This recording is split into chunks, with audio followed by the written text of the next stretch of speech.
We're kind of on the clock tonight, so we're going to try to move things along expeditiously. So welcome, everybody. This is the September 14th, 2023 School Building Committee meeting. Our first item on the agenda is approval of the August 24 minutes. Is there a motion regarding the minutes? Steve?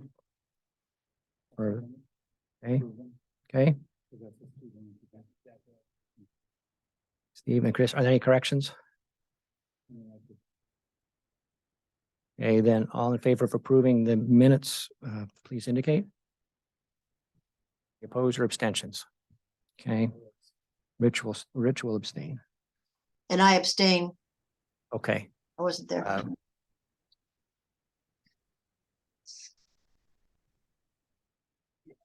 Okay.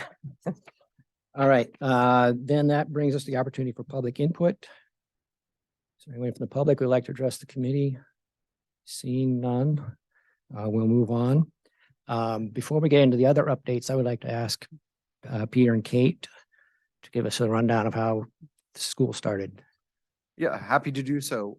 So we had a very strong opening. Recalling our last time that we gathered as a school building committee, and there was a lot on the table, but we had a super strong opening. We had convocation where many people commented on just the venue itself was comfortable for a lot of adults. Sound was great.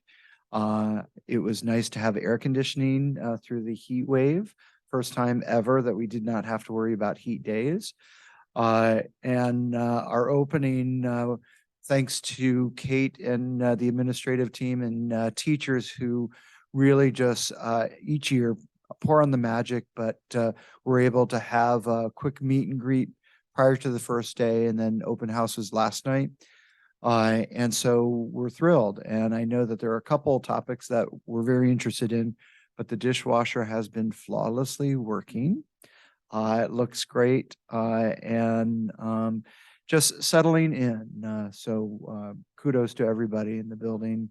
Look great. The rainy summer afforded a lovely, luscious field for the first time that kids were able to go out, which is nice. And the playscapes are open. So we were very happy with that. So thank you. Kate, do you want to add? I think you summed it up. We last night it was an endless stream of parents telling us just how amazing the building is and how warm and inviting it was to be in now that, you know, we're living in the space, and the feedback was overwhelmingly positive. Great. And it was quite a relief, I think, for school to remain open through the heat wave when everybody else is closing down. Everyone else was closing. And so my colleagues were not too happy that I had nothing to say about early closings and buses and all of that stuff, but we were happy to help them. But more importantly, the fact that staff were relatively comfortable in our buildings. And I think that, you know, our community is now understanding that MES sets a new bar and standard of buildings. And so I look forward to engaging the community and talking about our middle school that now has a very high bar to achieve once we've opened it. Yes. Yeah. Can I just ask a quick question? Sure. One of the things that Rich had brought up last spring when you guys moved in was the temperature variance in some of the rooms, some being particularly, it's hard to believe after coming off a heat wave, but too cold. Yeah. So and so I didn't know if over the summer things got worked out. You definitely had time to feel that out in the last week. my understanding is we're still working that out. We have some rooms that are just notoriously cold, other rooms that are a little bit warmer. And so there's a couple things happening. One, we're learning how to make the appropriate adjustments. We're also helping staff to make sure that we know about the problem so we can adjust and look into it, because it's not always a huge problem. It just might be a quick reset. We had some pre-K classrooms last week that were climbing a little warmer than the rest of the building, but there are some rooms that we still need to investigate that are just too cold. And Bill is on it, and we're continuing to explore that. But you're right, it's a little hard to talk about something being too cold. Okay, great. Okay, we can move on then to the other updates. We have a list of topics that were included in your packet. So I don't know if, Adam, if you want to take off on those or, okay.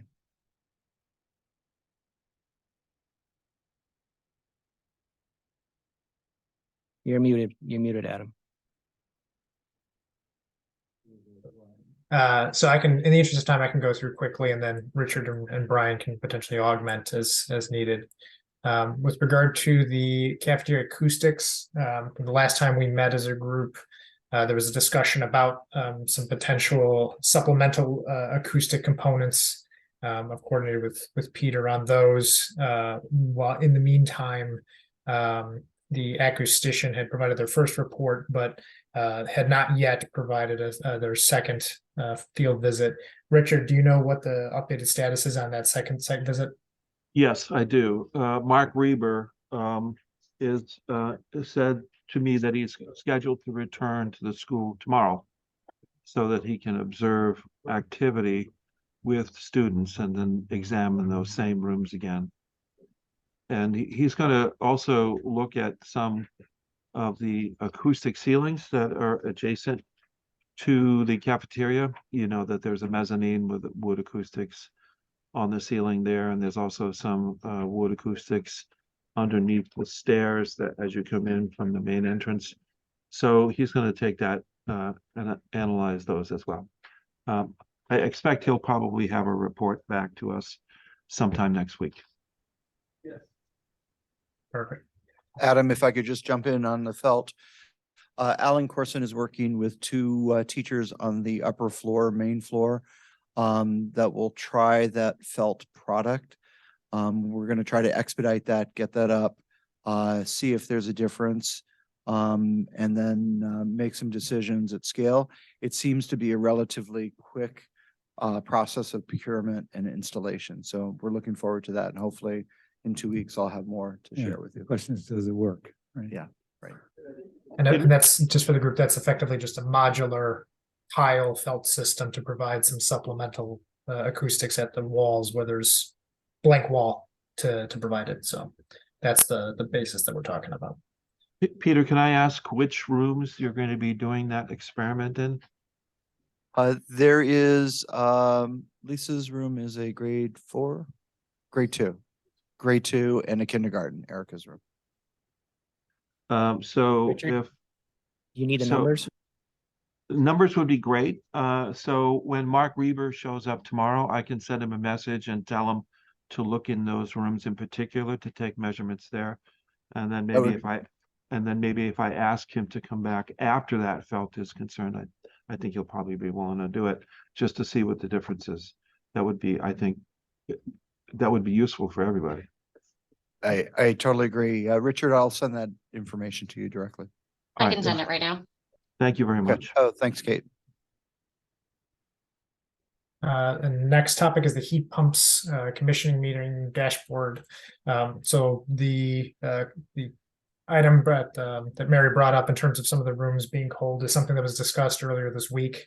I had a phone call with the commissioning agent because they're going and delving into the data. They already owe monthly reviews of the data as part of their services. But I had spoken with Bill earlier in the week, and then Principal McCoy also reported a number of the rooms are far colder than they should be. So there was already some review of some of the set points within the building monitoring system that seemed to impact it somewhat, but it doesn't seem like it's quite there. So the commissioning meeting group has the data in terms of which rooms are not performing correctly and are looking into that to see what needs to be adjusted in order to get the rooms to not be as cold. In terms of the heat pumps, there was some initial success with, as we spoke about last time, insofar as eliminating some of the tripping issues. But in the email, I think it was yesterday, Bill had sent out, there's one of the heat pumps is still experiencing either tripping or some sort of alarms. So that's also a topic that's being reviewed by the commissioning agent and controls contractor and the mechanical engineer. As I mentioned, the kitchen installation on 8/25 went well, so thankfully, that seems to be behind us, so that's good. For the playgrounds, when we last met, there was one final supplemental review with the playground inspector with the drop testing, the impact testing. That testing did occur and the adjustments to the equipment were made. So as Peter had mentioned, the playgrounds were open in time for school once that was signed off from the impact testing standpoint for the rubberized surface. For the monument sign, that was installed also before start of school. There's one last component that last I had spoken with the installer and with Bill Treach. They need to do the final hookup of the front lights, but otherwise the actual installation itself was done in time for school.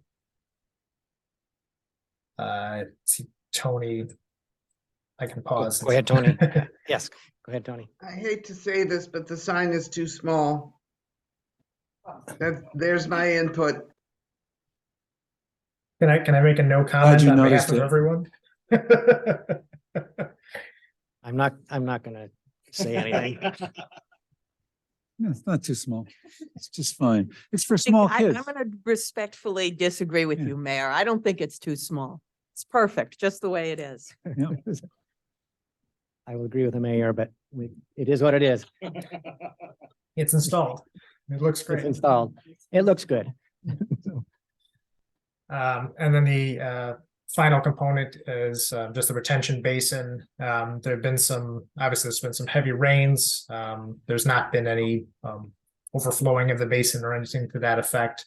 The stormwater management reviewer that goes out once a week and after every major storm has been out there reviewing the conditions, and he hasn't noted anything of an unsafe concern or something like that, which was obviously a potential concern given the heavy storms that had come through. So we're still, as the project team, we're still working on the appropriate path towards resolving the infiltration at the basin. But information on that is still forthcoming, and we'll keep the SBC posted once we confirm with town leadership and council about the next appropriate steps. Okay, questions, Steve? Not so much a question, but an observation. I was over there last night for the open house and I walked back to the basin and I noticed water sheeting over the sidewalk and down into the basin. So I don't know if it's supposed to be graded that way, but there was like a literal river running down I guess it's the driveway and then down the sidewalk and then into the basin. So I just figured I'd point that observation out because you would only see it if it's raining.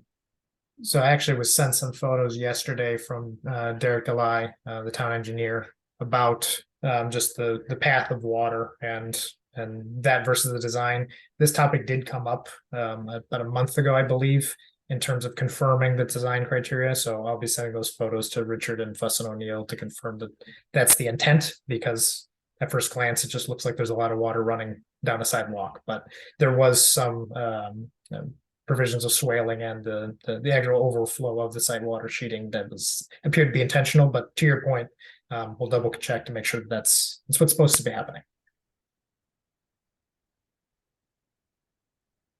Okay, any other questions? Any other update items? That was it on the sheet. Okay, Richard? Yeah, I want to circle back to the playground. So I know we have some back and forth emails between us and Newfield about the slopes on the safety surfacing. We are in disagreement about whether or not the slopes are installed per plans and specs. We'll continue that discussion, but based upon our landscape consultants, Richter and Segan, who went out to the site, but not that long ago, they took measurements and reported that the slopes do not meet ADA compliance. Gary Guimond, who's was conducting that site visit, also called us and said, have you looked at the site light poles? The site light poles are significantly peeling paint. So I asked Jeff if he could take a closer look at it, and he did. He spent Saturday photographing and counting the light poles that are on the site. And Jeff, I don't know if you want to report what you saw personally.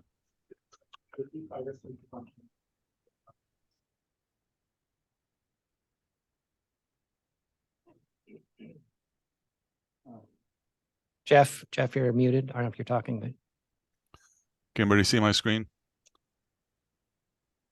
yes. Okay. All right. So given Gary's initial comment on some of the site poles, I took a walk there and just checked them all. These are the tall ones. All the bollards, the low ones, seem to be okay throughout the whole project, but every one of these that I have clouded in red appear to be failing in the finish. So as you can see, as we walk around, some are at the base, there's rust coming through, there's a streak sometimes going all the way to the top. Every pole has a slight different condition, some worse than others. Of the 37, 35 were pretty much failing, and these two up front seem to be okay for now. But I don't know if those are the last ones put in or what. So I know our the submittals that came through called for, they actually said they were going to be powder coated with a polyester powder coat finish. And I know there's discussions about whether it's a warranty item or not. I guess at this point we got to get it fixed, and it's debatable whether that has actually been finished according to the submittals appropriately or the specs. Okay, thanks, Jeff. So remedies, what's the remedy? Is this a replacement, or is it going to be stripped and repainted? Well, I would leave it to the contractor on how he would want to proceed, but I think we need new poles. This is my opinion. I think new poles would be appropriate. You're going to have an electrician have to disconnect them. And probably the quickest way to do it is to have new poles readily available, so that when the electrician disconnects the old light fixtures and removes the pole, a new pole can be put up immediately. That's just my opinion. Newfield may choose to do it in a different way. Randy, I can provide you an update. Yes, thanks, Brian. You know, contrary to popular belief, we still do take this stuff seriously. Even though it came in as a non-conformance, it is in fact a textbook warranty item. We've reached out to Ferguson, the electrical contractor, as well as the lighting manufacturer. They've agreed that it's their issue. They have committed to provide replacement poles. Ferguson has worked up a labor cost for the manufacturer, since they have to work internally together. And it's going to take, let's see, all we're waiting on is confirmation on how long it's going to take to get the replacement poles. Once they have them, it should be 3 to 4 weekends worth of work. Since it's an occupied campus and we need to be in and out of the building, shutting off circuitry and the like, we feel it best to do it on the weekends. So they've committed to do it over a few Saturdays. So the good news is replacement poles will be provided. As soon as we get some durations and actual dates, we'll share them with the committee. Great. I just want, that's great news, Brian. Thanks very much. And I'm glad you were aware of it and already on it. Yep, you're welcome.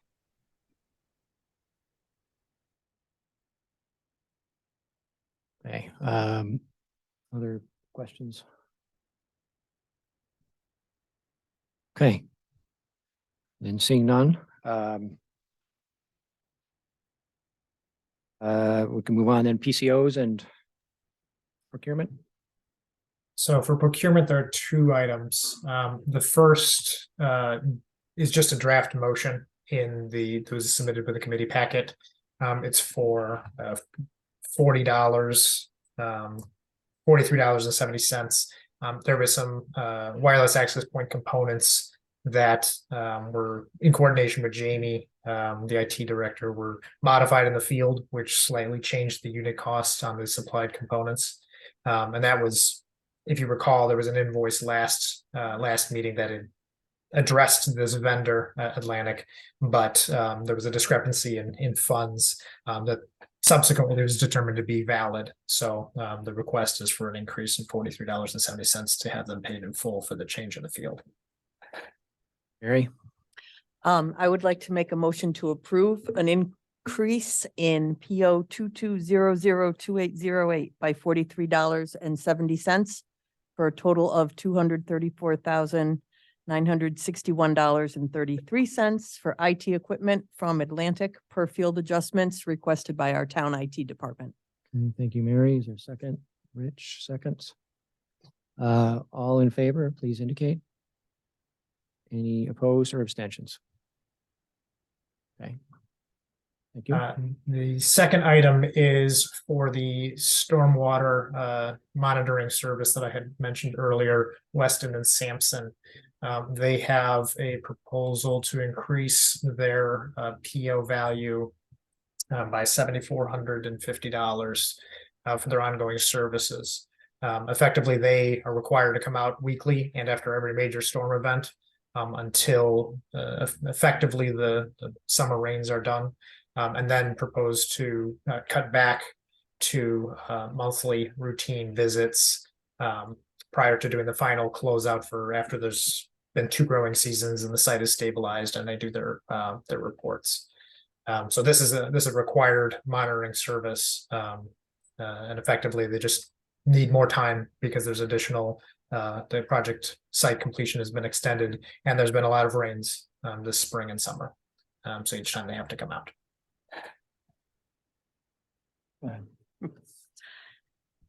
I would make a motion to approve an increase in PO 79939 by $7,450 for a total of $34,120 for ongoing stormwater monitoring services by Weston and Sampson per their proposal dated September 11th, 2023. Okay, thanks, Mary. Is there a second? Addison, thanks. I'd like to make Adam, could you put it back up again, please? Yep. I was really irritated, frankly, by the increase that they have on there, and even more, frankly, by the reason. Increase in unit rate from $180 due to greatly escalated project timeline. Here, these guys have this same job that they've been doing. They're simply returning. They already know how to do it. They didn't have to go out, I don't believe, and bid it. And we are simply giving them more work. Why So- shouldn't I be irritated at this? So Weston and Sampson's proposal was done before construction started, and they've held their rates through not only through the anticipated into the project, but through another increase in their services to extend it beyond. So this is through all of the inflation that's going on. They had held their rates until now, is when they're requesting the increase.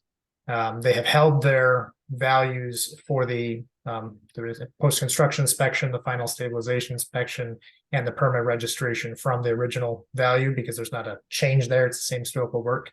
But the actual going out and paying, basically each one of these site visits is their individual going out there, driving out there, spending an hour on site, coming back, drafting the report, meeting with Derek DeLine, the town.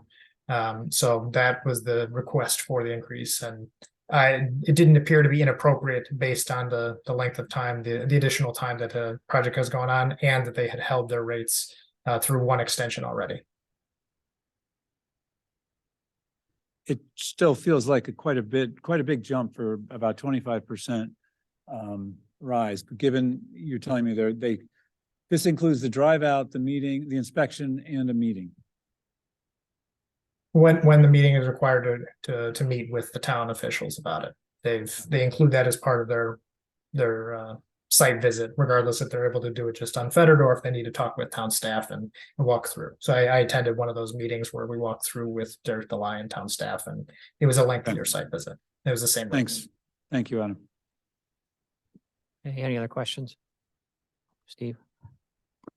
Is this just for the retention basin or is it for other elements they're looking at as well?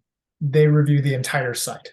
And so it's a function of whether or not there's erosion controls established as part of the perimeter or establishment of grass. It's everything related to the project. And so they need to file with the town and with the state to close out the project, saying, yes, the erosion controls and the grass and the seeding are all established. They confirm that on behalf of the town as part of the final project closeout. All right, thank you. Okay, we have a motion and a second on the floor. So all in favor of approving this PO increase? Any opposed or abstentions? Chris, are you in favor or opposed? In favor. Okay, okay, all right, thanks.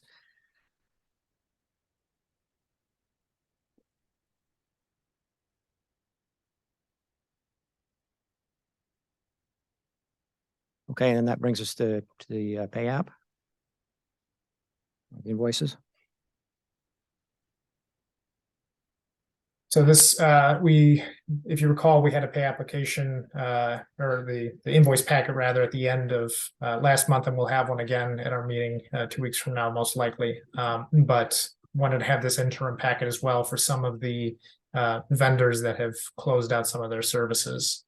So the vendor list includes that aforementioned $43 from Atlantic for the IT equipment, our commissioning agent, Colliers, ESC, who did some of the speaker work coordinated with town IT, Granite City, which was a meter procured by Bill, JP LaRue, our playground inspector, Swenson, who provided the granite stone wall cap and they delivered the actual material, WB Mason, who wrapped up some of their punch list work, and then the stormwater monitoring agent that we just spoke about, Weston and Sampson, for a total of $65,384.34. Mary. I would like to make a motion to approve the invoice packet dated today, September 14th, 2023, including invoices from Atlantic, CES, Colliers, ESC, Granite City, JP LaRue, Swenson, WB Mason, and Weston and Sampson for a total approval of $65,384.34. Thank you. Second, Chris? Sure. Oh, you have a question? And I also have a question.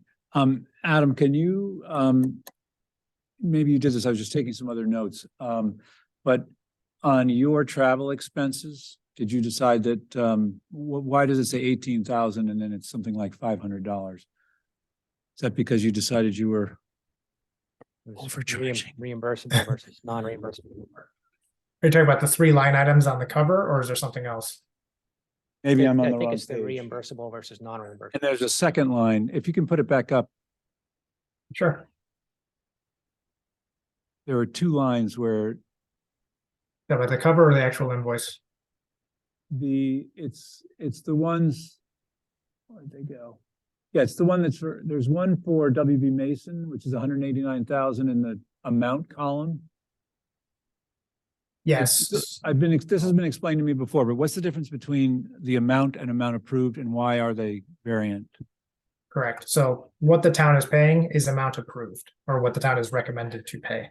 The amount on the invoice, in terms of the bottom line, is shown here to assist the auditors with identifying the correct invoice. So to take an example from Colliers, our total invoice was 18,253, but the various buckets get split up accordingly.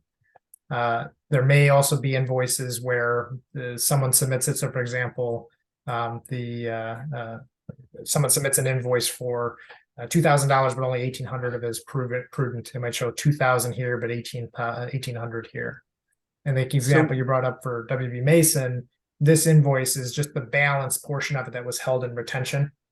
So the total invoice bottom line will say 189, but there was the final release of the $10,000 from that invoice. You just sort of answered the question, but not in the way I expected. The last part there, you said the final part. So is the 189,000, that's the total amount we have expected to spend on that particular invoice number, Correct. right? But how do we know whether we're finishing it off or just starting it? the invoice itself, the town has already paid for this particular invoice, the balance of 170 some thousand. So that gets tracked in the project financial document backups. Okay. So anything but before the committee is only the payment of what is appropriate to be paid from the scope of work submitted by that vendor at that time.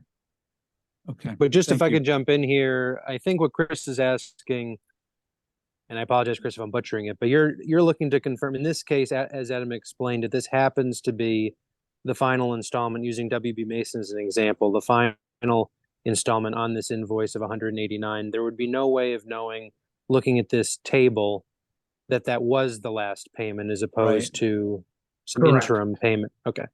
Correct. From this document, no, that information is tracked in the individual financial logs that are kept for the project. Thank you. If there's any question, I'm more than happy to tell you where we're at on any vendors or whatnot. It's just for succinct purposes for the invoice packet. That's how we try to compartmentalize the hundreds of vendors. I'm a little oblivious on this, so sorry about that. I'm usually very busy with first graders going out to recess, but has the capstone been installed already? No. This was the invoice you're seeing today is for the materials that were procured separately through the town. Okay, we have a motion second on the floor. The motion to approve the invoice packet. If there are no further questions, then all in favor of the motion, please indicate. Any opposed or abstentions? Okay.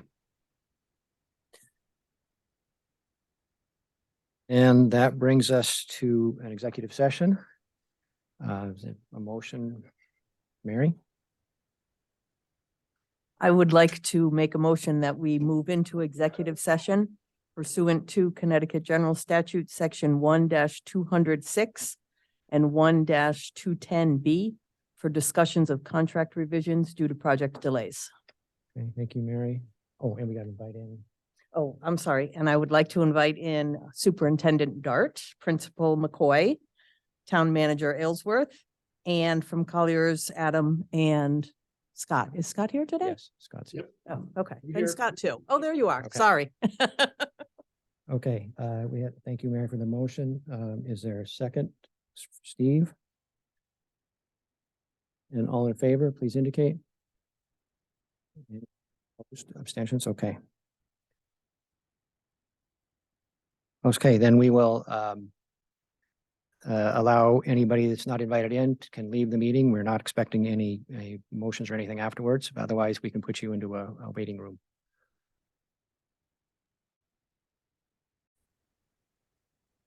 Okay, we are now out of executive session at 5:17. We have a motion to adjourn. I move we adjourn. Second, Steve, then all in favor, indicate, and we'll see you next time. Thank you all. Thank you, Randy.